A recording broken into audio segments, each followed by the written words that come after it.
Aloha! This is Kim Julen with Finding Your Fiji. I help bring harmony to your head, to your heart, and to your home.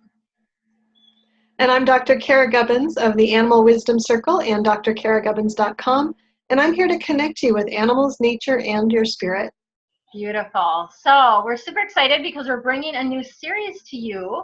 A series of 4 videos that we're going to do. So there's going to be 4 parts, and it's all about meeting your guides. We get so many questions about meeting your guides. How do we meet them? How do we connect with them?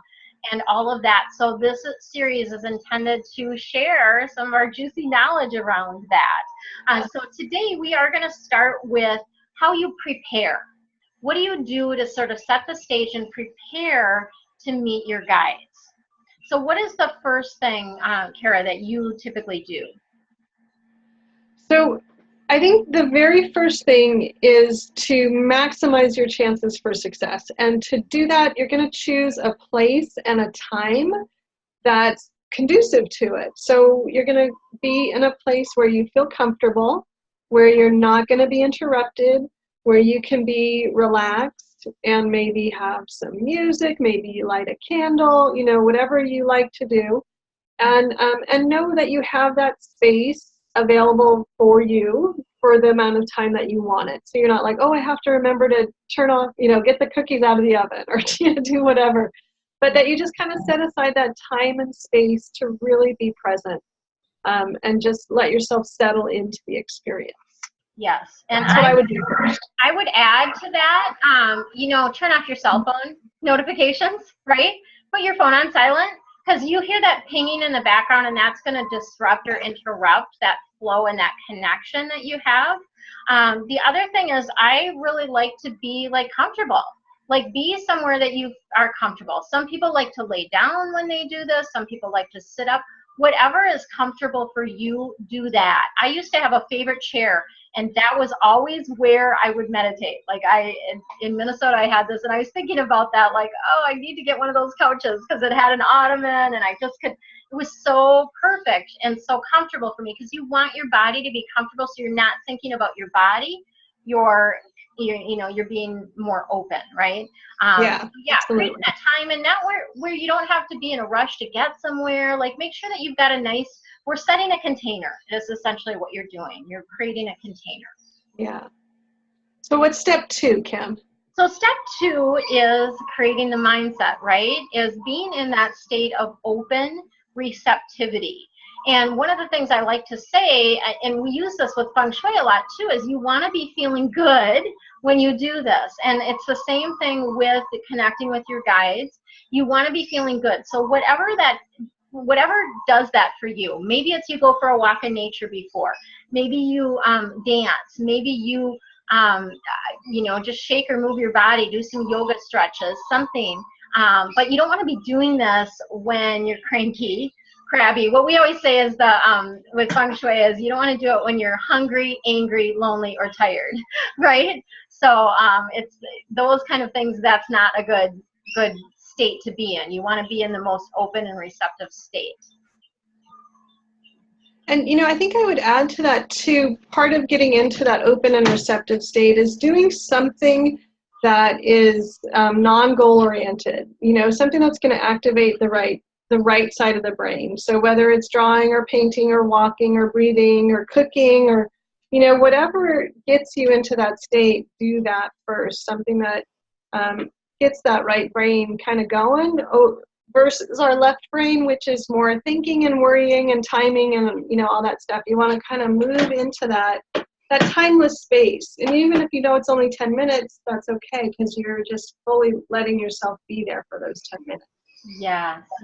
So I always say things that you do with your hands are great for, like, you know, drawing, coloring, writing, cooking, gardening. Things that you do with your hands are really, and maybe I might give, I will give this to the people.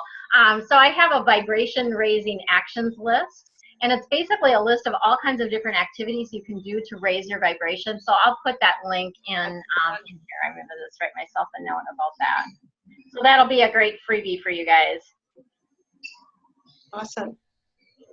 So step 3 this is where there's a lot of options. So step 3 is what we call grounding. And there's a lot of different ways to do that. But basically, you want to have that sense of physical safety and connection to the earth. So I personally do it with, I set a grounding cord and I picture a beam of light energy from my first chakra all the way into the center of the planet.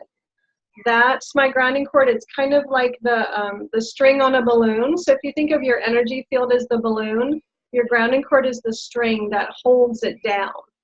And that's what we want to do. That gives our nervous system, it turns our fight or flight off. It helps us feel safe and relaxed, and that allows us to go deeper into the experience. But I think, Kim, you have different ways of doing grounding, right? Yeah, a little bit different. There's a lot of different ways. I'm hearing some feedback. Hopefully that's not going to be on the video. There's a lot of different ways that you can do it. The way that I really enjoy is, number one is I like to have my feet bare, like no shoes on, and have my feet on the floor. And to me, that's very, that connection is important, at least to start. When I do the meditation, I'll pull my legs up, I'll sit however I want. But when I'm grounding, I always have my feet flat on the floor. And then what I do is I visualize roots or vines coming out of the bottoms of my feet.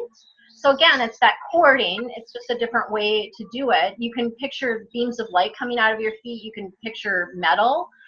There's any number of ways that you can picture that, but I like the root aspect. So it's kind of like you're a tree, and then your roots are going all the way down into the earth. And I do drop them all the way to the center of the earth, and then I tether them there. So I really like get them really nice and strongly connected. And I typically, and I do this when I do readings too, is I feel whatever energy wants to come up, right? Whatever wants to fill me. So typically it's a light, some sort of colored light. Yesterday I was working with orange a lot in readings with clients. That orange light was coming up, which is connecting. There's some connections for people with that color. But I'll pull that color and I'll bring that light up through my body, right? And I'll allow that to come up and even into my heart to help open my heart. Because that's the other piece is I really want myself and others when I'm doing readings, but myself when I'm personally connecting, to be open and to be receptive. Because that's the other piece of this grounding is allowing you to be, like, feel secure so that you can be open to receiving, right? So it's that security, like that security cord. And the other piece about grounding that's so important, regardless of whether you're meeting your guides or what you're doing, it helps us live on earth. So it helps us actually take actions. It helps us get focused. It helps us be here in our body. So I really do this grounding every day and often multiple times during the day. If I feel myself all of a sudden losing focus or just can't figure out what to do next, get grounded. That's really going to help you. It helps you be in your body. We need that to be able to actually accomplish things, right? Yeah. So we've set the stage, we've set our mindset, and now we're grounded. And then what's the last thing we need to do to prepare? So the last thing is meditation. I don't know if you guys can hear these birds, but they're really loud all of a sudden. So that's one thing too, is when you're in this process, like, be okay with the sounds. You are going to hear other sounds and things around you, and be okay with that. Just be like, okay, you know, that don't let the little things annoy you. Just like let them pass through. So the last thing is meditation, or breathing. So just doing, you know, meditation, as Cara and I were talking about before we got on this session, is a meditation can be just you're taking some deep breaths in, right? I like to do a breathing that is helps move the energy through your body. So basically what you do is you take a deep breath in through your nose, and you're filling your belly cavity first, then your chest, and then you're blowing it out through your mouth. And I usually do that at least 3 times, at least 3 breaths before I connect. So that's kind of the breathing thing. And again, you probably have a little bit more to add around that too. Well, I do something really similar, and I have my students do the rule of 5. Inhale to a count of 5, exhale to a count of 5, and do it 5 times. Okay. Just really easy to remember. Yep. Same kind of thing. Another way that I do the meditation is to picture new energy coming into my heart as I inhale, and then as I exhale, feel it radiate in every direction, and it just like settles the whole body and opens you up, like Kim was talking about, for that open, expansive, receptive kind of a state.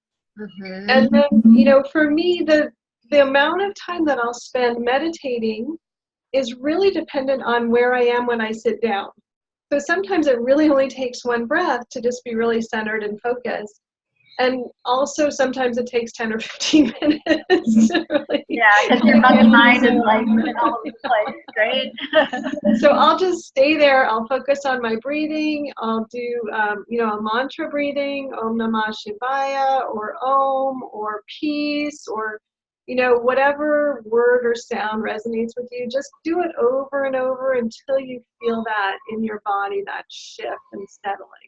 Yeah. I think that's really the goal, is Yeah. to really shift out of our busy, left-brained way of going and doing in the world into a place of being within ourselves.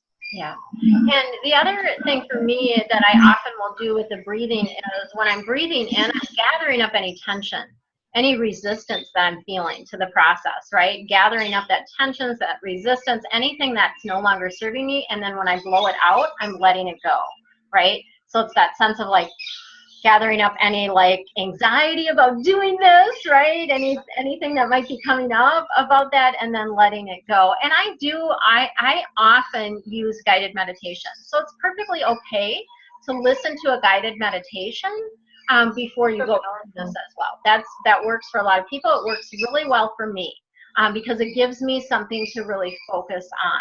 I can meditate without that, but to me, that's a quick, easy way for me to do it.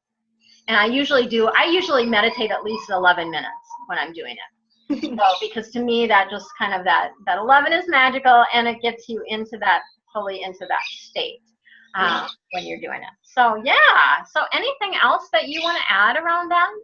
I think that's really it. You know, I think within those 4 steps, there's a lot of options. So choose the option that works for you and try different ones. You know, if focusing on your breathing doesn't work for meditating, then try a guided meditation. But whatever you do, kind of use that time to shift before you get into the work of connecting with your guide.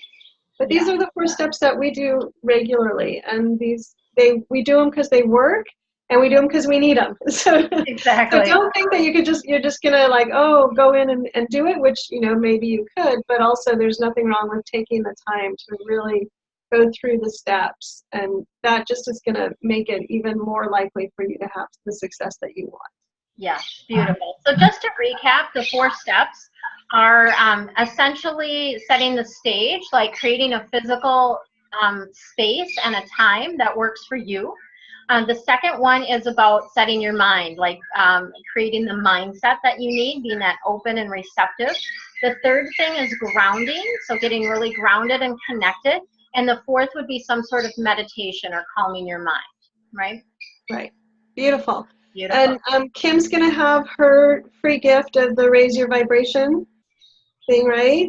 Yes. And I realized that I have a free gift that I'll put the link down there too, because I have a meditation that walks you through all these steps from my You Are Intuitive Psychic Development Kit. And so you could listen to me walk you through the whole thing if that would be helpful. Oh, that's awesome, Cara. Great gifts. Beautiful. All right. Well, till the next time, we'll be seeing you on the next part 2. I love Part 2. Bye.